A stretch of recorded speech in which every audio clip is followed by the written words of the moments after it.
Ahora vamos a continuar viendo acerca de las vías férreas. Entonces vamos a regresar acá. Voy a apagar la cámara para mayor velocidad. Estructura de las vías férreas. Ahora vamos a tratar de entender algunos aspectos que son importantes de lo que son las vías férreas. Bien. Bien, vamos a ver lo que dice acá cuando hablamos de la estructura de la vía férrea. Fíjense que la vía férrea básicamente está fundada por un terreno de fundación.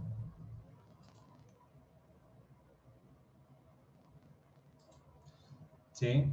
Después viene esta capa que se llama el balasto, el durmiente, y después viene lo que son las rieles.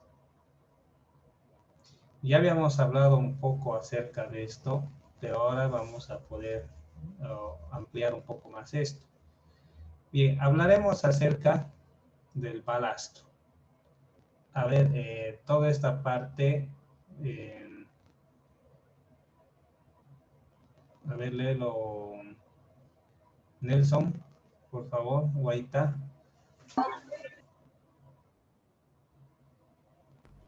Está bien, Inge. ¿Se escucha, no ve? Sí, sí, adelante. Ya, el balasto.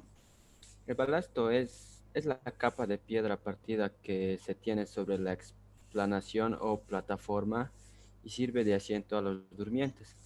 Se reconocen en el balasto las siguientes funciones. Bueno, el primer punto dice que es repartir uniformemente sobre la plataforma las cargas que recibe del durmiente de forma tal que su tensión admisible no sea superada. En el siguiente punto dice estabilizar vertical, longitudinal y lateralmente la vía. Siguiente punto dice amortiguar mediante su estructura pseudoelástica las acciones de los vehículos sobre la vía. Y el siguiente punto dice proporcionar una rodadura suave a los vehículos y un notable confort a los viajeros. También dice proteger la plataforma de las variaciones de humedad debidas al medio ambiente. También facilitar la evacuación de las aguas de lluvia. Y por último dice permitir la recuperación de la calidad geométrica de la vía mediante operaciones de alineación y nivelación. Bien, gracias, Nelson. Entonces, esta capa de balasto, como había leído su compañero, está compuesto de piedra partida. A eso nosotros lo conocemos como piedra chancada, ¿sí? Es decir, que algunas rocas se meten a una chancadora, que es una especie de rodillo con puntas que va destrozando la piedra. Y esta capa de balasto básicamente es una mezcla de material grueso con algunos finos.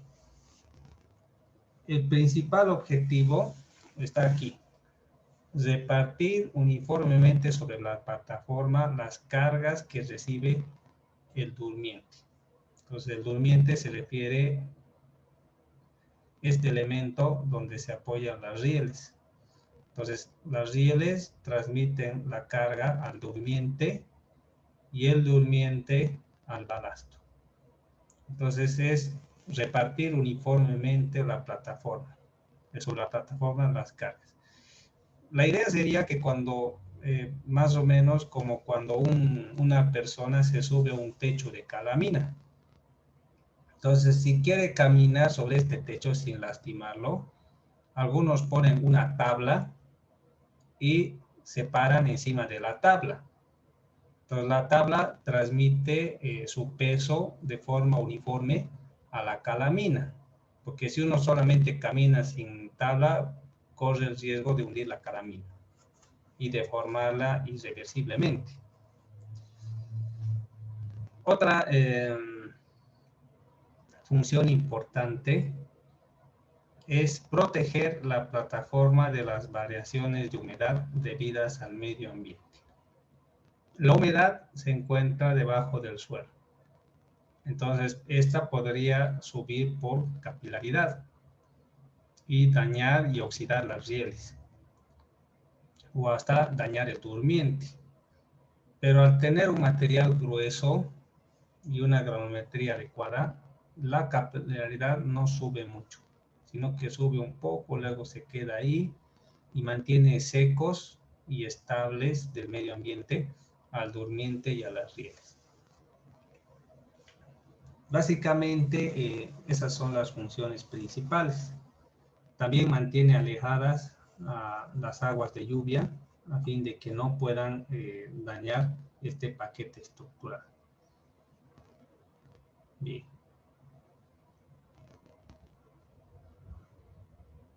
Por otra parte, permiten la recuperación de la calidad geométrica, es decir, que se puede aprovechar para darle la pendiente transversal y longitudinal que requiere la vía.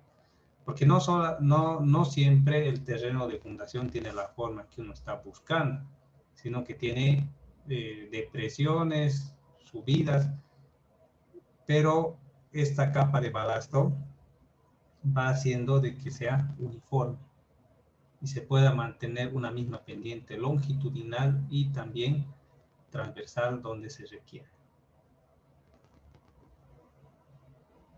Entonces la capa de balasto tiene una importante acción. Ahora fíjense qué condiciones tiene que cumplir. A ver, puedes leerlo, Pedro Luis Villarroel, por favor.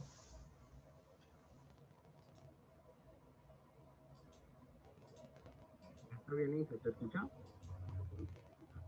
Sí, adelante. La capa de balasto debe ser de suficiente espesor para que reparta las presiones sobre una base más ancha, según las capas que los durmientes reciban. Esta altura de balasto está relacionado con la velocidad, peso y número de los trenes, también con la naturaleza de terreno y con el clima del país.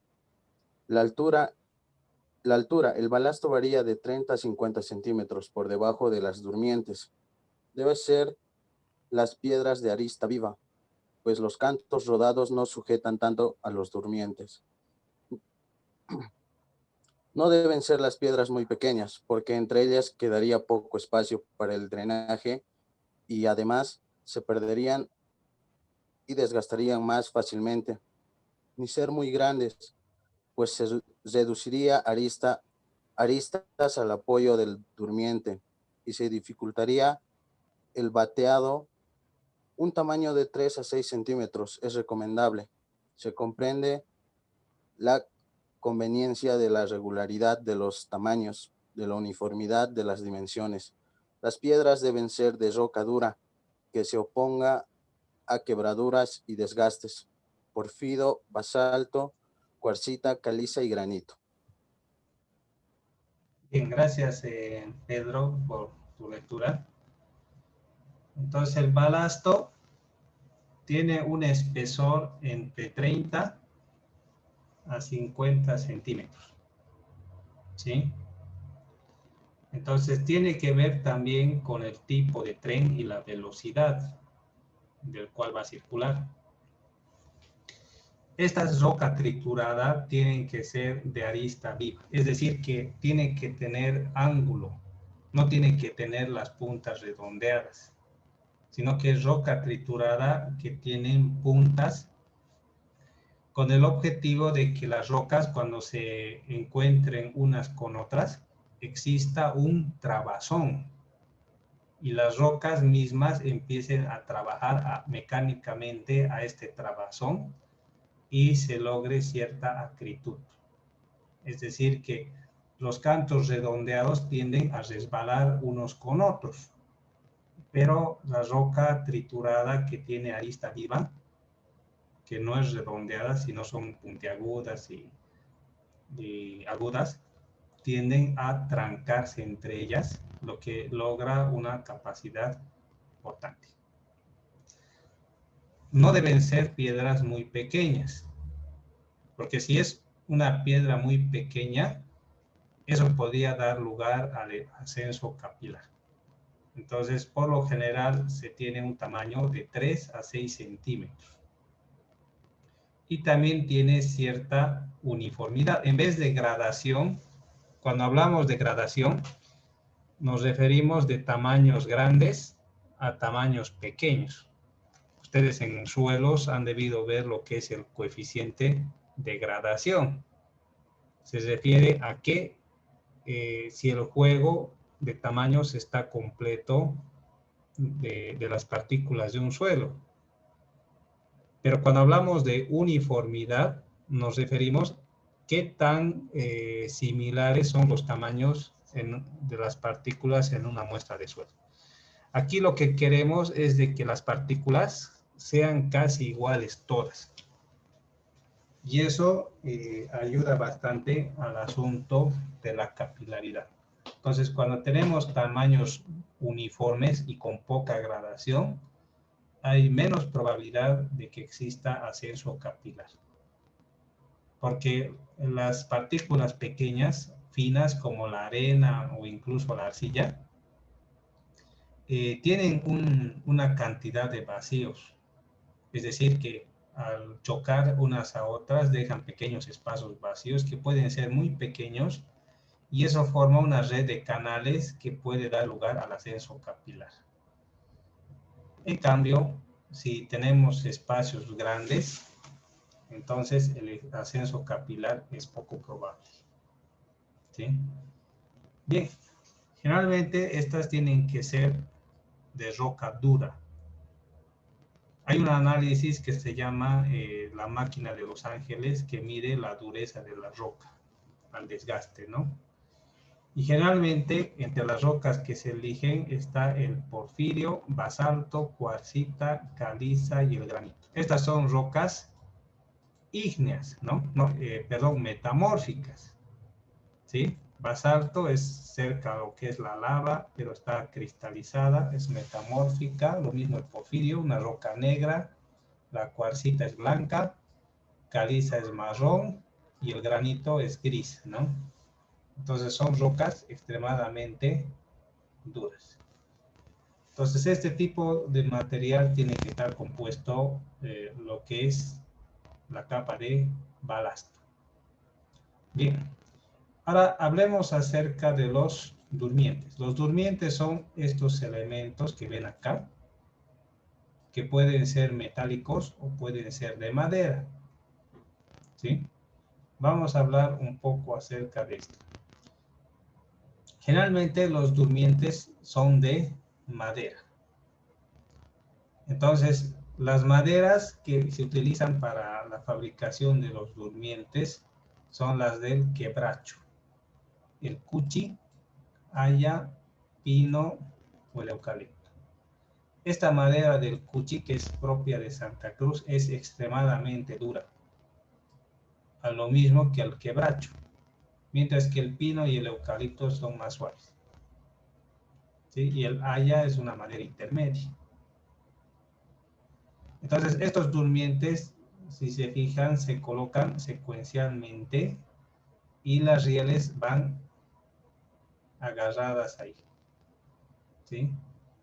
Entonces, esto están apoyadas sobre la superficie. Esta capa de acá es el balasto.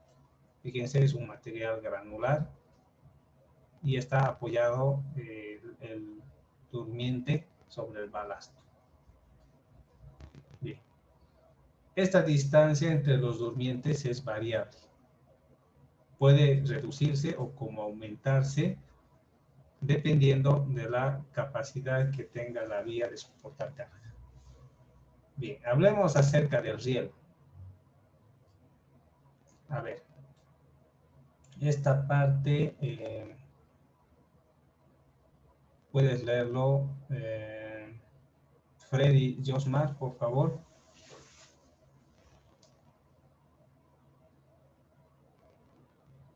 ¿Estás ahí, Freddy? Sí, Inge. ¿Se me escucha? Léelo, por favor. Sí, sí, Se, adelante. se denomina con este nombre a las barras de acero que se asientan sobre los durmientes, cuyas secciones transversales se muestra en la siguiente figura. En el peso de rieles varía la razón del tráfico y las condiciones de explotación de la línea. Como son velocidades de los trenes y peso de las locomotoras y vehículos, este peso del riel va siendo cada vez mayor, por lo mismo que va siendo mayor la velocidad de los trenes y el peso de las locomotoras y vehículos. ¿Ya está, Bien, Inge? gracias, Josmar, por leerlo. De nada. Fíjense, las partes tienen la riel. Esta es la cabeza, el patín, esta parte de acá, y esta es el alma, ¿sí? En todos los perfiles o secciones se habla de esto, la cabeza, el alma y el patín. Entonces, no es que es un solo riel para todo, sino que dependiendo al tipo de locomotora, la velocidad, el peso y demás, existen diferentes modelos de rieles. ¿Sí? Entonces, para cada tipo de locomotora o cada tipo de circunstancia, existe una riel diferente. ¿Sí? Entonces, mientras más grande sea la riel, hay trenes que pueden lograr una mayor velocidad y soportar mayor peso. ¿Sí? Entonces, ese es un factor importante que tomar. No es lo mismo todas las rieles, sino que van variando. Bien. Entonces, esto es con respecto a los trenes. Ahora, veamos cómo es la estructura donde circulan los navios. ¿Sí? Bien, vamos a leer esta parte de acá. A ver, ¿puedes leerlo, Vanessa? Esta parte, por favor.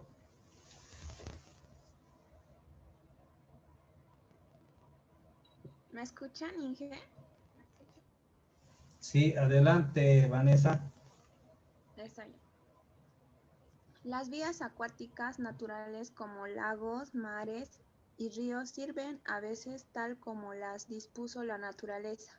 Sin embargo, por lo general esas vías acuáticas naturales no se pueden utilizar de manera continua, sin un mejoramiento considerable y un gran esfuerzo de mantenimiento. Para proporcionar y conservar profundidades y anchuras navegables, el ingeniero tiene que recurrir a la voladura y excavación directa, al dragado con cuchara o por succión, o al confinamiento y concentración del flujo para lograr mayores velocidades, con lo cual el canal se nivela o se erosiona a sí mismo. Muy bien, gracias, Vanessa. Entonces, básicamente, por donde circulan los navios son lagos, mares y ríos. A veces, en el caso de los ríos, ocurre un fenómeno que se llama sedimentación. Ustedes han notado que, bueno, casi todos los ríos, solamente algunos, son turbios. ¿Sí? Entonces, estos ríos turbios, ¿por qué son turbios? ¿Qué es lo que tienen? ¿Qué tipo de materia tienen en suspensión para que le dé ese color turbio?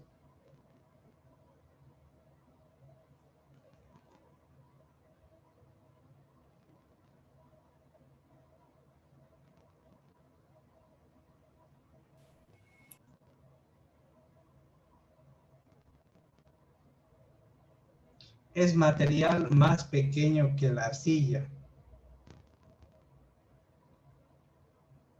¿Cómo se llama eso?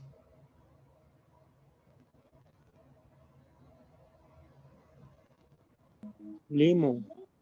No, pues. La arcilla es más pequeño que el limo.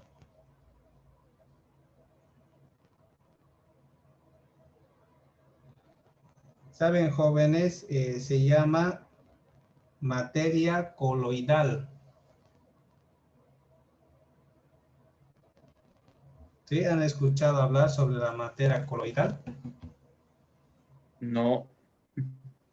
Bueno, No dije, esta materia coloidal se refiere a las partículas que son más pequeñas que la arcilla. ¿Sí? Entonces, a eso nosotros lo llamamos materia coloidal. Entonces, esta se encuentra en suspensión. Incluso la fuerza del río va arrastrando algunas partículas como la arcilla y los limos. Y las arenas y las gravas se quedan en el fondo. Con el tiempo, esta materia coloidal, a medida que el río baja de velocidad o crece en anchura, porque a veces el río es más angosto en algunas partes y después es más ancho en otras. Entonces, hace de que el río pierda velocidad y esta materia coloidal empieza a depositarse sobre el fondo o el lecho del río, en el fondo. Entonces, cuando eso ocurre, empieza a ocurrir lo que se llama la colmatación. ¿Sí? Es decir, que cuando se colmata un río o un lago, el nivel del agua empieza a bajar, porque por abajo se ha empezado a acumular materia coloidal, limos y demás. Y eso hace posible que se formen las playas. En una parte donde el río tiene que girar, por la misma fuerza centrífuga, en el lado opuesto del giro, se va depositando materia coloidal y forma una pequeña playa. ¿Sí? Entonces, eso hace de que continuamente el río empiece a cambiar de forma. Como varía la profundidad, entonces el río se va haciendo más ancho y va variando también su orografía. Ahora, el problema es cuando los barcos o las naves, los navios están empezando a circular. Como el fondo es bastante bajo, entonces no pueden circular, porque a medida que la embarcación se va cargando, también se va hundiendo hasta que alcanza su centro de flotación. Habíamos visto ya eso, y esa sería la capacidad máxima de carga que tiene el barco. Entonces, a fin de poder permitir de que el barco pueda circular libremente sin este percance, se necesita proceder al dragado.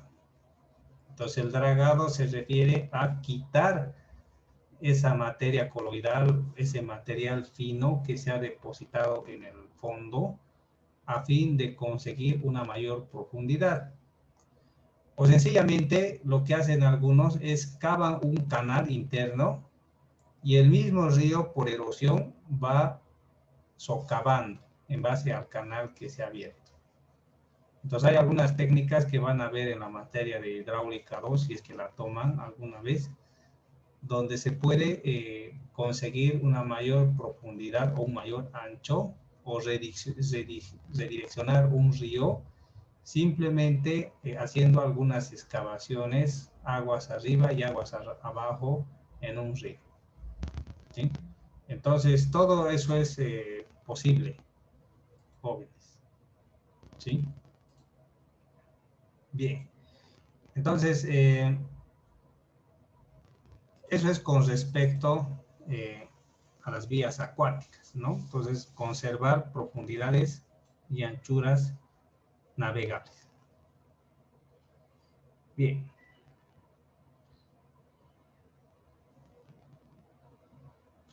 Ahora, para diseñar un embalse, hay dos requisitos que son fundamentales, ¿no?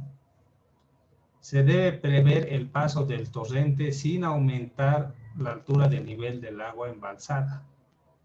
No se debe obstruir el transporte de sedimento entregado por las corrientes tributarias.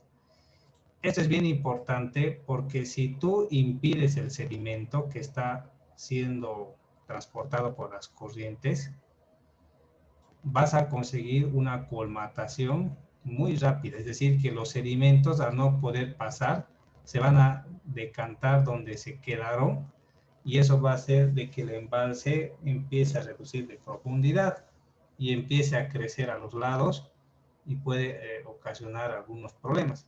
Eso es lo que ha pasado con la represa de la Calaca, que alimenta la Angostura, que está en la provincia, bueno, en Tarata, por ahí. Entonces, ¿qué ha pasado? Con el tiempo, esa presa se ha empezado a llenar de tierra, hasta que el nivel del agua era bastante bajo, que ya no cumplía su función. Algo parecido ocurre con la Angostura. Si ustedes han podido ver las aguas de la Angostura, totalmente turbio todo el tiempo. Entonces, ese turbio se refiere a la materia coloidal que el agua está transportando.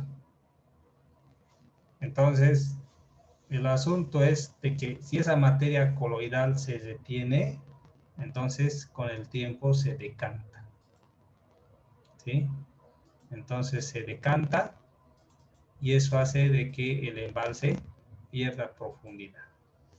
Y eso es directamente perjudicial para la circulación de estas naves, ¿sí? La idea es de que cuando se colmata, el nivel del agua también crece y se va hacia los lados. Entonces no tiene que ocurrir eso, ¿sí? Bien.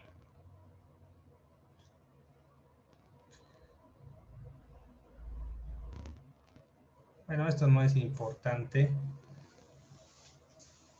Bien, ahora vamos a ver cómo se idean los sistemas del futuro de transporte, ¿sí? Y vamos a ver un video también en esta parte.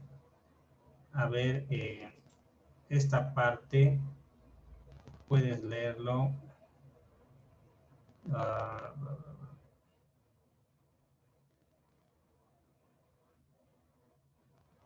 ver, Jessica Alejandra, ¿puedes leerlo, por favor? Sistemas del futuro. La necesidad de sistemas mejorados para la transportación plantea problemas críticos que exigen solución antes de que el sistema se destruya o pierda su capacidad de servicio. El incremento de la población impone creciente demanda a la capacidad de transporte, a fin de trasladar a los miembros de este y poder disponer de los alimentos y otros factores esenciales para su sustento. Uno de los mayores esfuerzos se dirige hacia el aumento de velocidad, es decir, a disminuir el tiempo de recorrido, sobre todo respecto al traslado de las personas. Gracias, Jessica.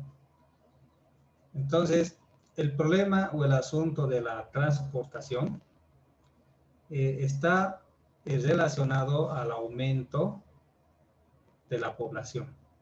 Entonces, cuando la población va incrementándose, también se incrementa la demanda o la necesidad de las personas de recibir transporte. Ahora, fíjense, aquí en el medio de Cochabamba ha crecido la cantidad de población. Cochabamba tiene casi más de 1 millón de habitantes. Y esa gran cantidad de personas, debido al estilo de vida y a las circunstancias, tiene la necesidad de poder transportarse. Pero al haber mucha gente y una gran cantidad de transporte disponible, las vías donde circulan estos transportes han quedado colapsadas. Es por eso que hay lugares como la zona de la terminal, bueno, lo que es la Aroma, y ya conocen otros lugares donde el tráfico vehicular es bastante lento. ¿Por qué? Porque hay muchas movilidades en circulación y básicamente el sistema ha colapsado. Antes la avenida 6 de agosto era bastante transitada y como habían avenidas que cruzaban a sectores que eran importantes y de alta demanda de pasajeros, entonces básicamente esta avenida era incirculable, especialmente en horas pico, hasta que se han construido los puentes y se ha tratado de aliviar un poco. Pero pese a esto, a medida que pasa el tiempo, ustedes han visto que estos puentes también han colapsado. Hasta la fila de autos está encima del puente, ¿no? Entonces, estos sistemas con el tiempo van colapsando. Entonces, un sistema del futuro se refiere a que no exista este problema de lo que es la demora innecesaria en el transporte. Lo que se requiere y lo que la gente está buscando es el aumento de velocidad, disminuir el tiempo de recorrido. O sea que si la gente puede viajar más rápido y en menos tiempo, entonces es un sistema de transporte eficiente. Y para eso es necesario ir a algunas tecnologías o a medios alternativos de transporte. Por ejemplo, si hablamos de la ciudad de La Paz, las personas de ese lugar tardaban mucho en trasladarse de un lugar hacia otro, ¿sí? Pero gracias a los teleféricos, aunque es poco más caro, pero la gente se puede trasladar más rápido de un punto a otro y en un tiempo récord, ¿sí? Entonces han dado muy buen resultado y las personas han empezado a utilizar estos medios alternativos de transporte. Entonces con el tiempo se pueden idear otro tipo de cosas también que vayan en esa dirección y hace que el transporte empiece a mejorar. Entonces a eso nos referimos con los sistemas de transporte futuros. Bien, vamos a ir más abajo y aquí hay algo que es bien importante. Por ejemplo, si hablamos acerca de los aviones, no hablamos de congestionamientos. Tampoco las demoras pueden afectar algo, pero lo bueno de la aviación es que no existe un congestionamiento. Entonces, por eso este medio de transporte se caracteriza por la velocidad y seguridad, ¿sí? Ahora, fíjense, en el caso de los ferrocarriles, con el tiempo han quedado... A ver, se ha cortado, jóvenes.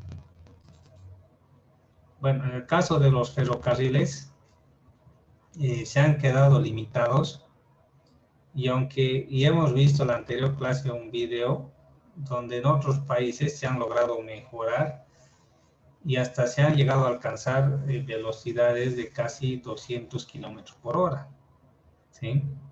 Entonces la idea es transportar rápido a las personas. Entonces, para poder conseguir todo esto, es necesario la planificación, investigación. Entonces, si hay una investigación y hay una planificación mucho antes de que se presenten estas demandas, pues los nuevos modelos de transporte se van a ir acomodando a una planificación que se ha hecho de forma anticipada. Eso tiene que ver con dejar suficiente ancho de vía para que puedan circular estos transportes. y también establecer espacio para que se pueda montar infraestructura que sea oportuna para estos sistemas de transporte. Entonces eso es bastante importante. Bien, hablemos acerca de la velocidad, ¿no? Fíjense lo que dice acá.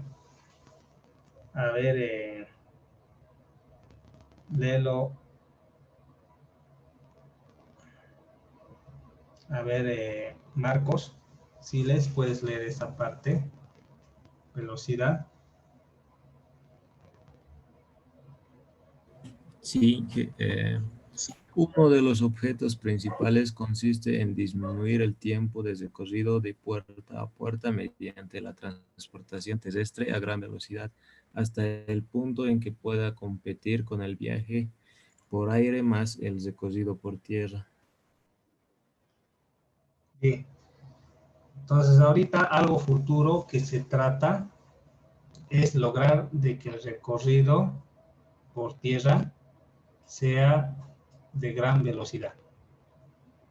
El servicio de tierra puede ser de puerta a puerta, mientras que el servicio aéreo necesariamente es de aeropuerto a aeropuerto, no es puerta a puerta.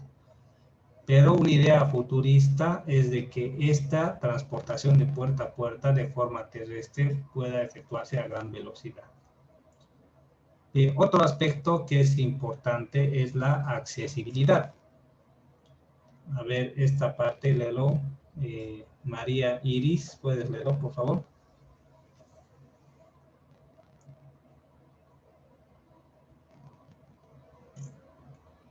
Sí, Inge, ¿me escucha?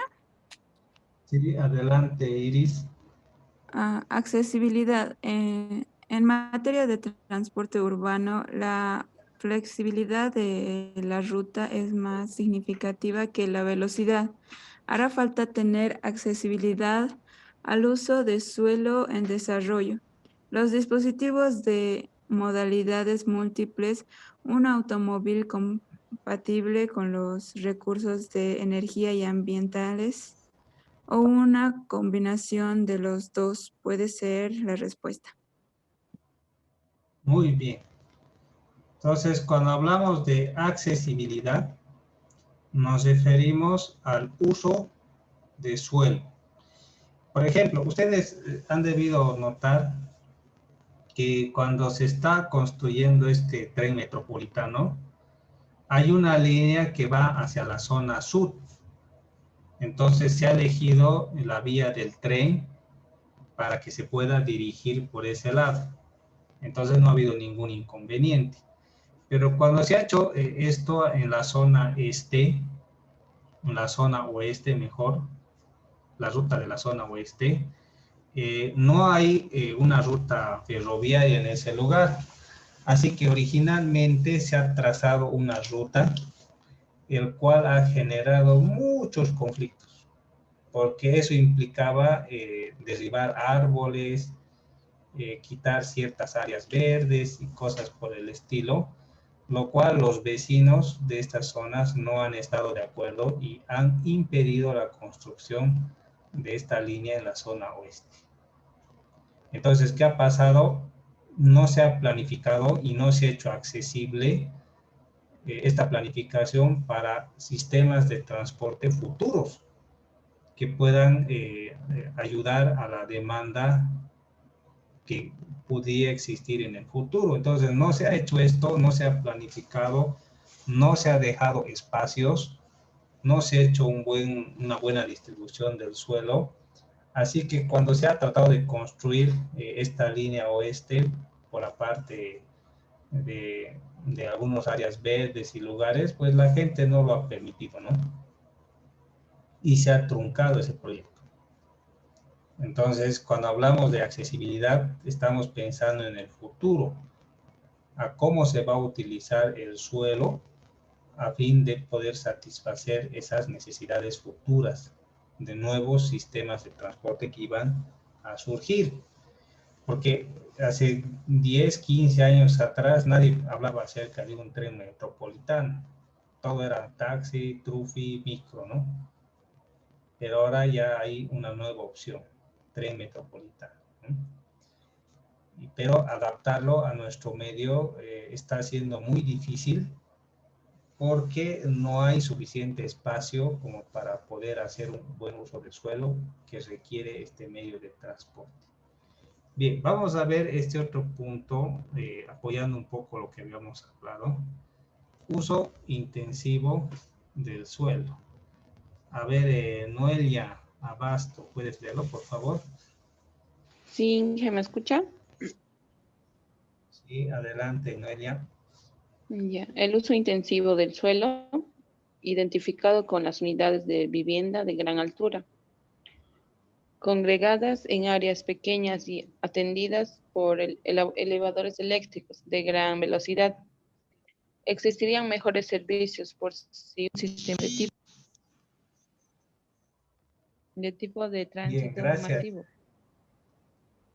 Gracias, Noelia, por la lectura.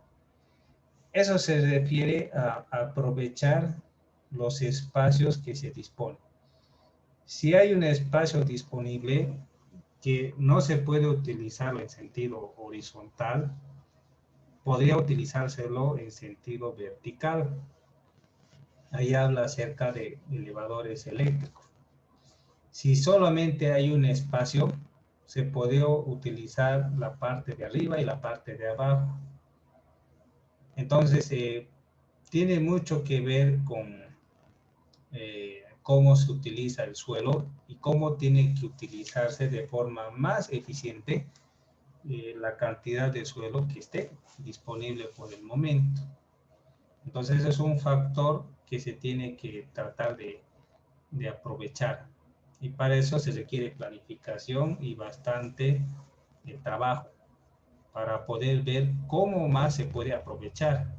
Si simplemente hay campo para un distribuidor, ¿qué tal si hacerlo con 2 niveles? A fin de que se pueda aprovechar ese pequeño espacio que se ha destinado y lograr tener resultados más satisfactorios. Ahora hablemos de algo que es más importante, se refiere a las alternativas de transporte. A ver, Wendy, Anaí, léelo por favor esto.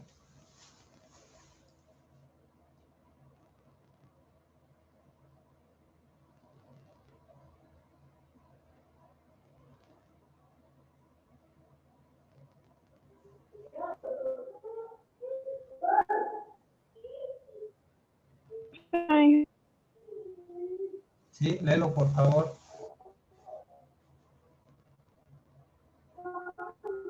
El desarrollo futuro podría muy bien combinar con el uso intensivo del suelo con una mayor dependencia a las alternativas de transporte.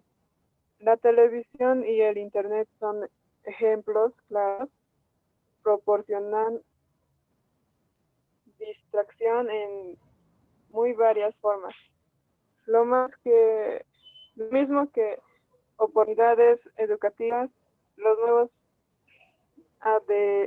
adelantos en el desarrollo y utilización de transmisión podrían disminuir notablemente la necesidad de realizar viajes personales.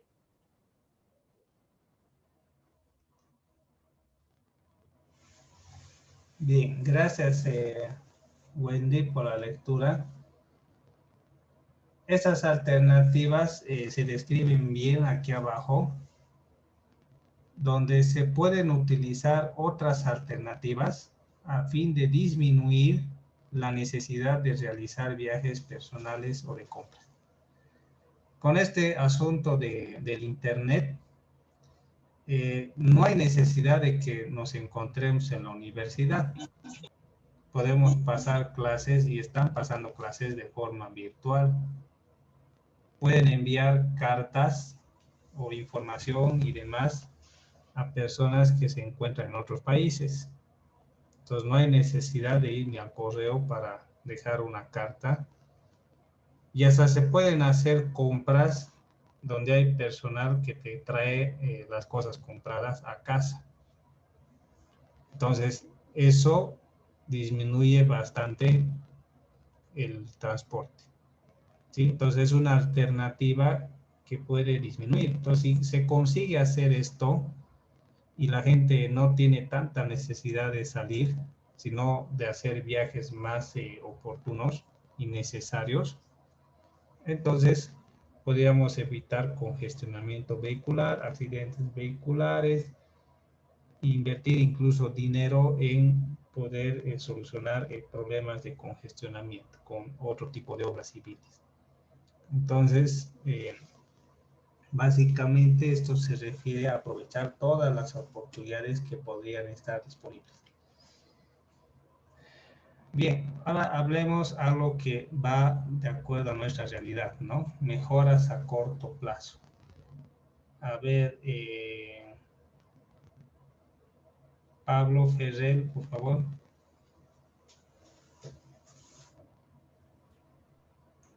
Mejoras a corto plazo. Como solución fácil y rápido a los problemas de transporte urbano, a menudo se pasa por alto el caminar. La marcha a pie se puede fomentar mediante la construcción de paseo en los distritos comerciales centrales y en otras áreas de actividad, mediante la agrupación de tiendas y otras empresas, como se hace en los centros comerciales, proporcionando pasos superiores e inferiores para que las calles de muchos tránsitos se puedan cruzar con seguridad y cubriendo las banquetas para que los peatones puedan protegidos de los elementos. En ciertos casos, la caminata se puede complementar con aceras móviles, los jardines y las muestras de artes que dan más interés a la marcha, proporcionan incentivos adicionales. Bien, gracias, Pablo. Cuando hablamos de mejoras a corto plazo, hablamos de cosas que se pueden hacer ya a fin de aliviar los problemas de transporte. Yo recuerdo que hace un año atrás los estudiantes de Punata de esta materia hicieron un trabajo que tenía que ver con los problemas, bueno, una parte del trabajo tenía que ver con solucionar el problema de congestionamiento de la feria de Punata. Tal vez ustedes, algunos, conocen la feria del Valle Alto de Punata, que es bastante extensa.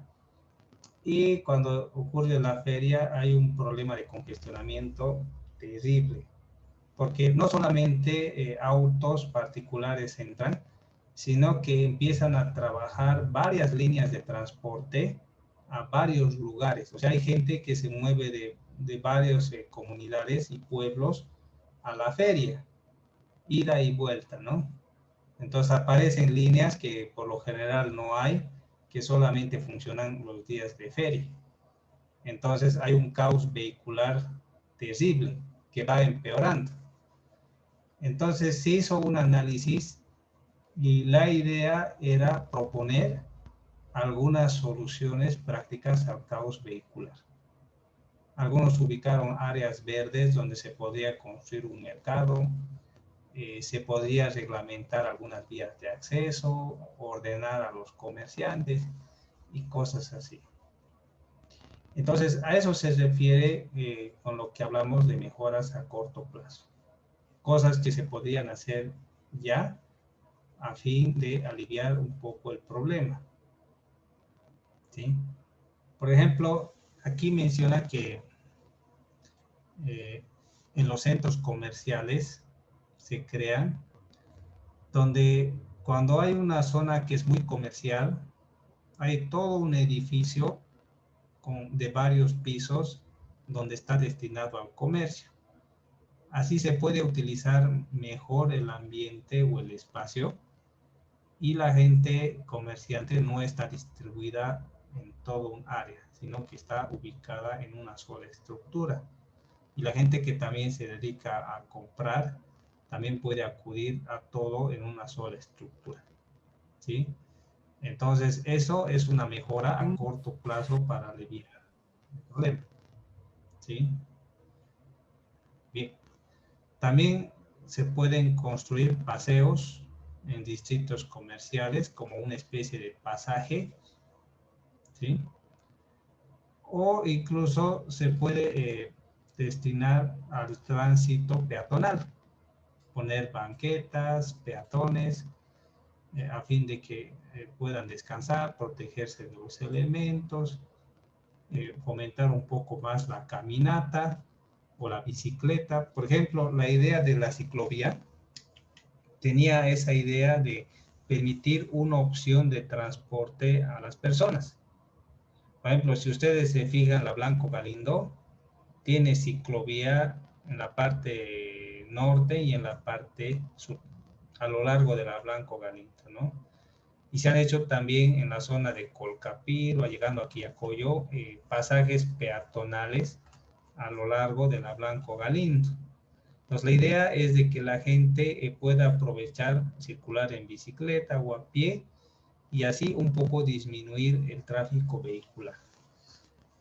Entonces, son estrategias que se pueden hacer a fin de poder realizar mejoras a corto plazo para poder aliviar, no siempre solucionar, pero sí aliviar de una manera importante algún problema que tiene que ver con el transporte. Porque a veces lo que sucede en el Valle Alto puede que una persona no tenga nada que ver con la actividad comercial que se realiza en ese día y necesita transportarse con urgencia. Y entrar a esa feria es no salir, ¿no? Es como entrar a la terminal, ¿no? Uno entra ahí y está horas ahí o mucho tiempo dando vueltas o tratando de pasar, ¿no? Entonces es importante esto. Bien, jóvenes. Aquí habla de la bicicleta. Entonces la bicicleta ha ayudado bastante al congestionamiento de tránsito y también a la salud de las personas. No sé si se han dado cuenta que han empezado a crecer la cantidad de bicicletas a motor aquí en Cochabamba. ¿Han visto?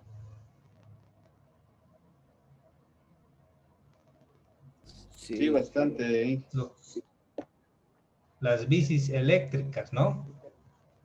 Y también han aparecido las bicicletas a motor a gasolina. Entonces la idea es de que las personas se puedan transportar en distancias pequeñas y a veces viajan más rápido porque evitan los congestionamientos y ahorran dinero. Y si hay mucha gente que se dedica a esto, puede aliviar el caos vehicular, ¿no? Aunque quizás no ha sido la idea que la gente alivie el caos vehicular, sino más bien el comercio de esto, porque es una alternativa de bajo costo para alguien. La idea es evitar el congestionamiento. Sin darse cuenta, están contribuyendo a evitar el congestionamiento. Y si se empiezan a construir vías especiales como para este tipo de transporte, se pueden solucionar problemas de congestionamiento, ¿no? Porque la gente ya va a poder usar más, va a poder guardarlas en un lugar adecuado y realizar sus actividades laborales o comerciales con la ayuda de este medio. Bien, entonces es algo que puede tener alguna importancia relevante. Bien, muy bien, jóvenes, podemos quedar acá y antes de cerrar, algunas cosas pendientes. Han puesto todos presente en el chat del Zoom. Si a alguien le falta, puede hacerlo ahora, poner presente.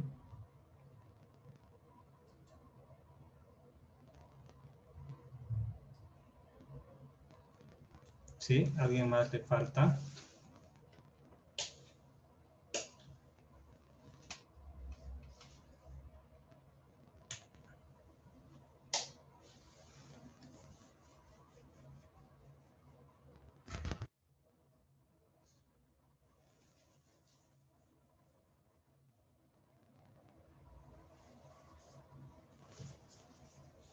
Entonces, recuerden que tenemos el examen el día viernes, ¿ya?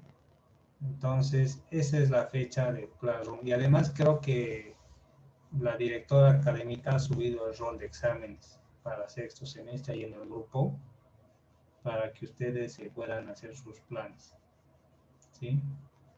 Entonces, no se olviden entregar los cuestionarios este día viernes y también la primera parte del proyecto, ¿sí? Que va a ser una práctica que tiene que ver con esto de las rutas de transporte, ¿no?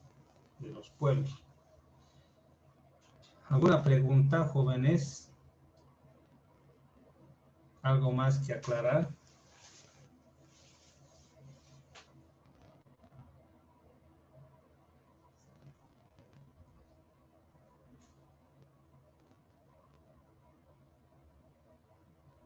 Inge, Dime. el examen va a ser de los 3 capítulos, ¿no? Sí, de los 3 capítulos va a ser un cuestionario que van a tener poco tiempo para resolver. ¿Sí? Ya.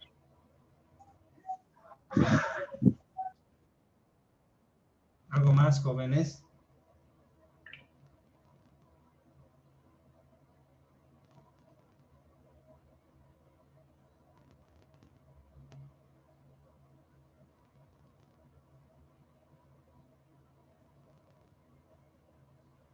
Algunos tal vez no están en el Classroom, así que me van escribiendo para que los pueda añadir.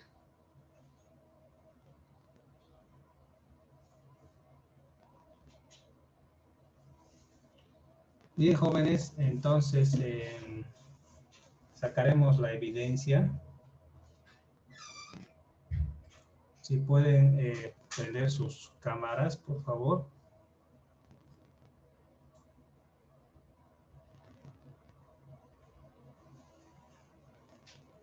A ver, denme un par de minutos.